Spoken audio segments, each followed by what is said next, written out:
When did you get here? Did you drive? Well, that's just North Carolina. I had someone from Wisconsin yesterday. Oh my God. 27 hours on a bus. Oh, that's right. That's a long, long time. Listen, congratulations. I'm so glad, number one, that there's so many students involved in the jazz band at the middle school level. Because jazz bands are kind of becoming a thing of the past because of all the academic work you have to do and all the other ensembles. So it's really great that you've got a jazz band happening. Everything was pretty good. You're playing your notes really well. The one area, it's an area I have to deal with my kids all the time, intonation. Playing tune, you have to just listen and adjust all the time. So there's a few spots in there that you would do that. Now, let's talk about, just going to give you a couple little pointer kind of things. Let's go to the first one. Nice choice of charts. Totally within the realm of the students, and you got Latin swing in one, you got ballad in another, and you got rock in the third one, which is good, rather than playing 3 rock charts or 3 ballad charts or 3 swing charts. So what's the difference between Latin and swing as far as your concept? You're not thinking in 8th note, you're thinking in what? In swing.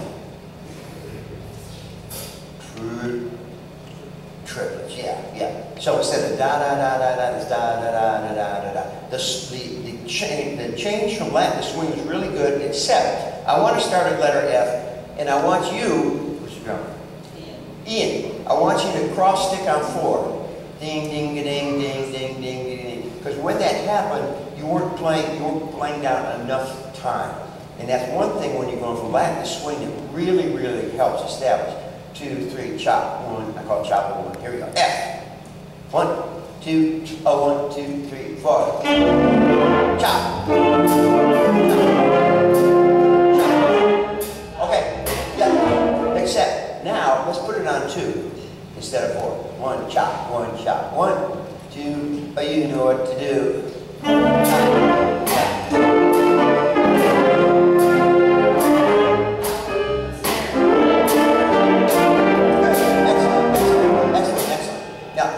What do you need to listen to maintain the time?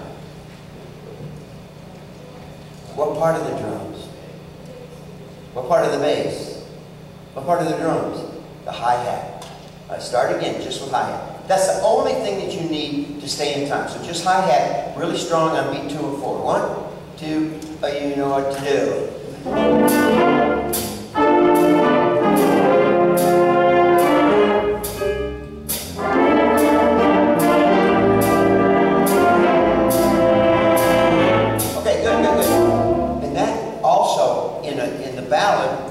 That 2 and 4 still stays happening, and in the rock thing too.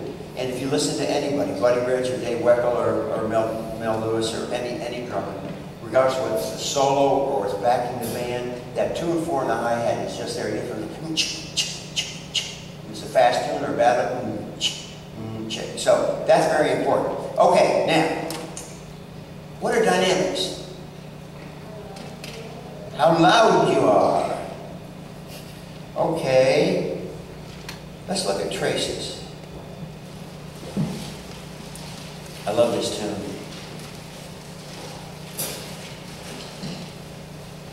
All right, what's our first dynamic of bar 5? Pianissimo, double P, what's that mean? How soft? Very soft, very soft. How soft is very soft? Really soft. How soft? As soft as you can play. How soft can you play? Pretty soft. Okay. The rule for dynamics is they're all relative. Does your band room have wood parquet floors? No. Does it have high ceiling? Does it have a lot of spread out? So probably what you sound like in your band room is different than you sound like here. The point that I always do with young players, whether it's high school or middle school or even elementary jazz bands, is don't play any softer or louder than you can and be musical. It doesn't make any difference for you to play that thing in bar 5 where it's it's out of tune, it's not a really good attack. But doesn't, I would rather me say on the tape, very nice entrance in bar 5 band. Really nice coming in on B2. Maybe a little too loud, as opposed to, gee whiz, that was a really good pianissimo, but didn't come in right, and people were late, or people were early, and there was no balance or delay. So just make sure, and every year, the band's going to change, right? So your dynamics are going to change. Maybe you'll have stronger saxes this year, stronger trumpets next year, whatever. So you just make sure that you can play soft, you can play medium loud, you can play loud. You don't necessarily have to go, you know, off the chart. All right. Nice, who did the solo? Nice sound, very nice sound. The other thing is, every single one of these charts, jazz band charts, everybody is double. Someone else is playing something else with another part. And make sure that you know who that is. For instance, bar 13. Let me have bar 13. Just the horns. 1, 2, 13, ready, go.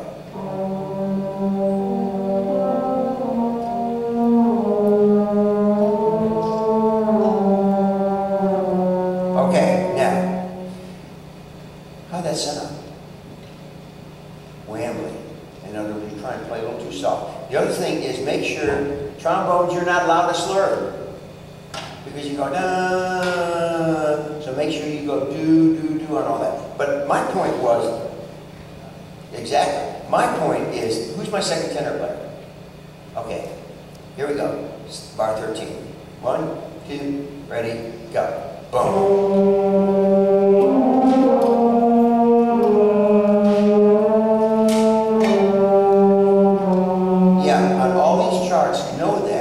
Know that when you play that line there, it's with the tenor saxophone. And the tenor saxophone has to know that it's with the trombones. And the other easy thing right there is to think about the intervals. C to B flat is a... They have theory. Yeah, C to B flat is a whole step, B flat to A flat's a whole step. So that you're not only thinking about what position do I do, what valve do I push down, but I'm thinking, okay, is this note... Is this note a long way from the note before, or is it right next to it? Okay, now, 51, everyone. Now this is forte, full. 1, 2, 3, 4.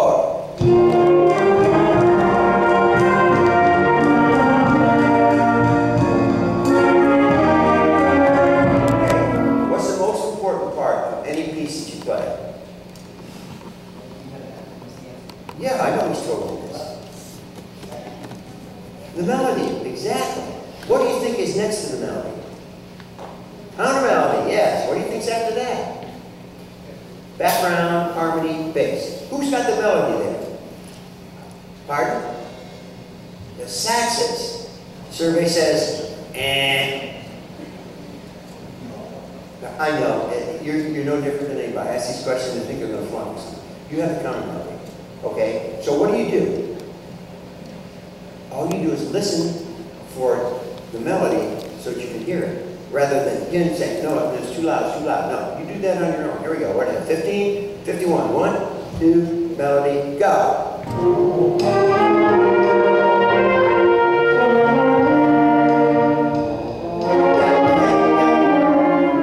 And you're playing so weak and so soft, it's not doing anything for the band.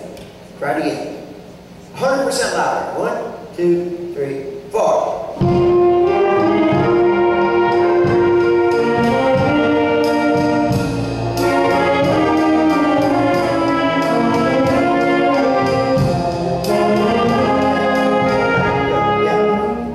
You want to make sure that the whole ensemble is a musical ensemble.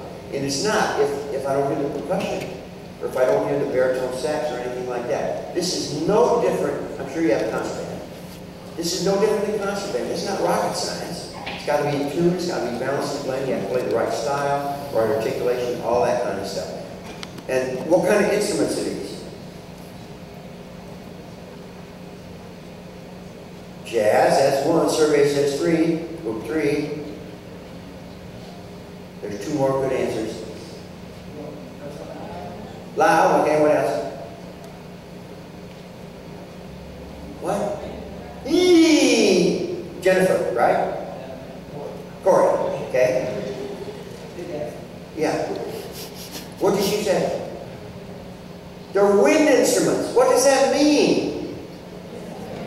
Yes. How do you drive? When you drive, you have to put what in the car to make it go? Yeah. And if you get and your parents say, okay, you can take the car, and it's like on E, that stands for empty. Oh, yes. So you probably couldn't go very far, but you want to go here, you want to go here to Chicago Symphony or something, or go to Charlotte, here to Charlotte Symphony, which I absolutely love. Then you would have to put more gas in. By the same token, if you're not putting air, where does the air go? Into the instrument. How many? Survey says 4. Where does it go? It doesn't go into it, it goes out, if you want to say out through it. So if you're not putting your air to the mouth, it's like, it's the louder you play, it's more air. The higher you play, it's faster air. That's why you do long tones. That's why you take your mouthpiece off and buzz it. Because air is the key to every single one of these instruments, except the rhythm instruments. Now, go to Jazz Police just a little bit. 2 minutes, okay. Victor Lopez was my first trumpet player when I first got to the University of Florida in 1971. He then became, he was a trumpet player with Miami Sound Machine, and then he was the principal at Miami Senior High for many, many years. And then he quit that and he started to write and everything. So he's done an incredible amount of writing. Now, the thing that you would do with this piece is you need to go listen to the recording, because originally they did it this way, da da da da, but now it's da da da da do da. Let's try that. It's slurred, da da. So the accent is on the 8th note, but you're playing what is there, but the recording is they've changed around. 1, 2, you know what to do. Okay. 9. Da, da. And that's the other thing. What's this mean? Yeah. Which means it's a heavier note. Da, da, da, da. Do that. 1, 2, you know what to do.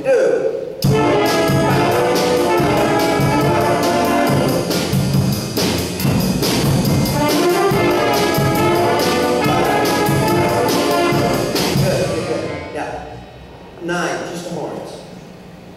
1, 2, 9, 2, ready. The horns. 1, 2, 1, 2, ready, go. Excellent. Now, put more accent on the second note. If you go, when do you leave? Okay. So you got plenty of time to hook up your iPad or your iTunes and pull this off. It's a big fat band, and listen to how they do it. And it's do-da, do-da. So much more in the accent. 1, 2, you know what to do.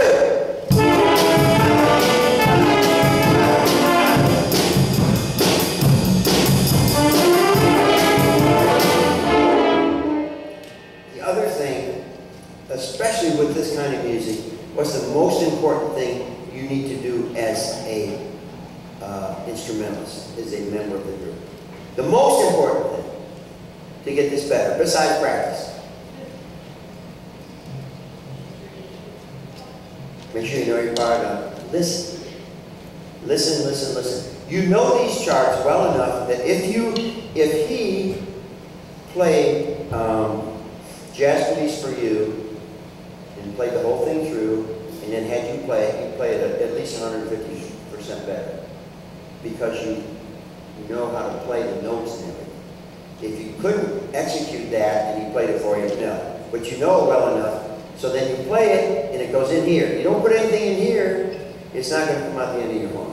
So listen to that and then play it. But very nice job. A lot of good teaching going on, and I hope you have a wonderful day. And what's today?